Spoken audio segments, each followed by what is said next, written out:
Boundary breach. All military personnel to their stations. Boundary breach. All military personnel to their stations. Boundary breach. All military personnel to their stations. Camera! Okay, we have the infected.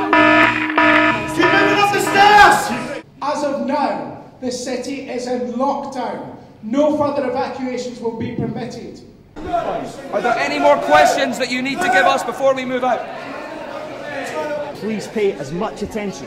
If you have a question, do not hesitate to ask. That is why they're here. Foxtrot Company, our first scientific team are located in this very room. These expert scientists are going to give you your first pieces of information. Please listen to them very, very carefully, as all of our lives may depend on it. Scientific team, Foxtrot Company. Well done for getting this far. You're the lucky ones, if anybody's lucky. We've been brought here in a bit of a rush as well. We've come up from Manchester. We were asked by Adina to get here because we've got expertise in computer simulation of infectious disease outbreaks. We've been brought here to model simulations of the three different options that you have: cull, cure and sacrifice. But as you know, we've had real difficulties making a decision. We can put different parameters into our model and we can get answers which will show what will happen, what the impact of those decisions might be. Tonight it's over to you. You are the ones who are going to make the decision now. So what we're going to do is give you as much information as we can about the situation as it is regarding these three choices, also to find out a bit more about the parameters of the disease as you have experienced it. And then we're going to look at the impact of your decisions on our simulations to hopefully help you make the right decision at the end. But before we start, we need to tell you something about the simulation itself. So what we've been working on for a couple of years now is a simulation that shows how an infectious agent spreads throughout a population. We use agent-based modelling. The idea is that your environment is populated with a number of agents. These agents all operate on really simple rules. We've been working on the zombie basis just because it parallels a lot of real diseases. So if I start a simulation, and you can see from here that we have a number of coloured dots in an environment. The yellow smiley faces represent people who are not yet infected, and the dark green smiley faces represent zombies. You can see that the zombies are sweeping out throughout the population fairly relentlessly, and this is one of many doomsday scenarios that SimZombie is able to predict. Since arriving here at Adina, we've been extending the simulation to look at the three options in particular. So we're now able to contain the zombies and see how long the barricade lasts. We're able to drop bombs of various sizes on Edinburgh to see what the effect of that will be. And we can also get our soldiers to try and cull the palps as best as they can. If you could distribute yourself evenly among these tables, and each table is going to be looking at the options that we have. You'll see on the tables that there are small prompt sheets to help you to think about the moral, ethical and numerical consequences of the decisions that you might make. We can only go off what we know. We haven't got any access to the outside world. We've just got to kind of guess these things, so we need realistic estimates from you guys as best as you can do. The idea is that by having a group of people come up with these numbers, they're going to be more accurate than one expert. So I need a suggestion from all of you. Any disagreement with that? Just not feeling 100%? 70%? Saying to everyone, can you hit every single area without anyone being missed? We could do that. If that's the case, then the percentages would be low because it would be limited to people who can't get out of where they are, who are trapped. But those people who are trapped would in time be found, I suppose, or infected in that case anyway. Because if it was me and I was safe in my house, I wouldn't be leaving my house. If someone told me that I should leave my house, I'm probably not going to do it because I'm safer there on my own, not talking to anybody else. So is it possible we can maybe do a group vote to see who would in that situation leave and who would, and we can get a rough percentage from that? Yes. So who would leave in that situation out of this group here? You've got to come up with two answers. The chances of killing people by accident and the chances of missing an infected person. So how likely is it that you're going to kill people by mistake? But we don't have any data to go on at all. You have a flyer. Okay. And you have what you've seen outside. Come on, guys, what are you thinking? Who's feeling small bomb? Who's feeling medium bomb? Edinburgh's quite a small city. One side's the river, so you'll get away with. You'll be able to clear up.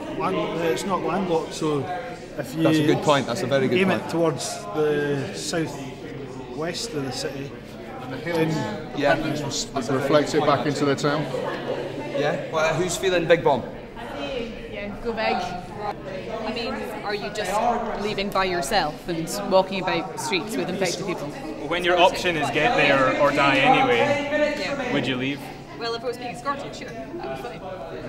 Yeah. Well, having someone to escort everyone would be a problem.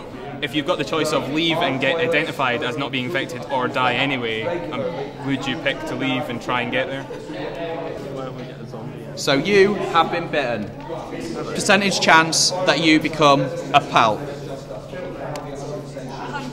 100. That's our first one.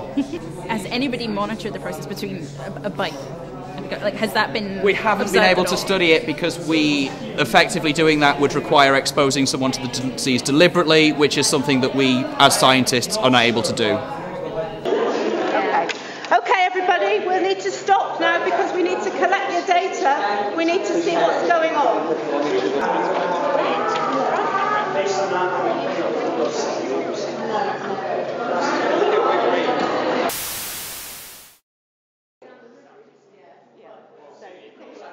The question was, what is the percentage chance of accidentally killing an uninfected person? You get a bit over enthusiastic, 65%. 65? How likely is it that you might miss an infected person and let them go? You might just think they're a bit pissed or something. 10%. 10%. So you've got a lot of friendly fire, but a fairly low accidentally not killing a palp ratio.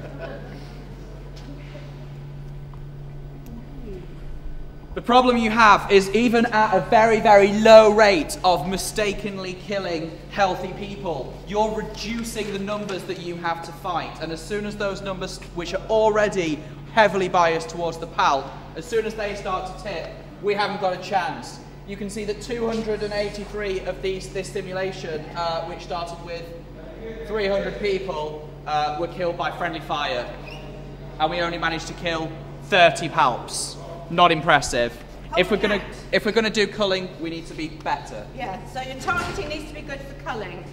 The situation we've currently got is quarantine. We're hoping that a cure is going to come along. We don't know how long it's going to take. We don't know how many people are uninfected in the city. We speculated that 20% of the enclosed population is currently uninfected. We think that they might be holed up in their homes. We think they're barricading themselves, protecting themselves from the infected. Okay, there's 20%. How long will the disease take to burn out? When would you feel happy to walk back into the city again and feel safe? 12 months. 12 months. We've got some brave people, I reckon. So those, because of the virulence of the infection, which my table was discussing, those inside the walls didn't stand a chance and were annihilated pretty quickly. And we can see that because our boundary was effectively very, very weak compared to 499,750 palps, no chance of developing a cure before that boundary breaks. And once the disease is out, the disease is out. Okay. So the last option was the bomb. We had a choice of a different size bombs to see, nuclear was the answer, but you can have different sort of range of nuclear bombs. The smallest bomb would be one that was dropped on Hiroshima. Then you go from medium to large. So the largest bomb was the one that we went for. You went for the largest bomb. The largest bomb covers an area the size of Edinburgh, and again.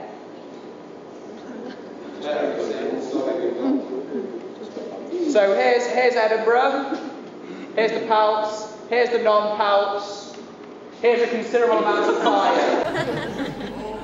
You've successfully killed all 3,000 palps in this simulation, but you have also killed all 3,000 non-palps outside of the Edinburgh boundary. That's heavy casualties. This was your sacrifice option. This is very brave of you to do this, because of course we are part of the sacrifice.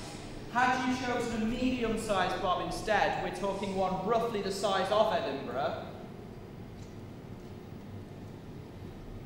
you can see another issue arises. If we don't annihilate all of the palps When the bomb hits, the bomb will destroy the boundary, effectively eliminating the quarantine. So it really is a case of, if we're going to bomb, we have to do it on a big scale, and there will be heavy casualties. Well, thanks very much, everybody, for the information that you've provided us. You can see how really reliant we are on accurate data to get those parameters to put into our simulations. And you can see the importance of that data in looking at the consequences of your decisions. You know that the information that you've brought into us, we're relying on that data for an accurate decision. So good luck in the rest of your visits to scientists, and hopefully you'll make the right decision in the end. Can I have Foxtrot Company lining up in front of me, behind me at this door?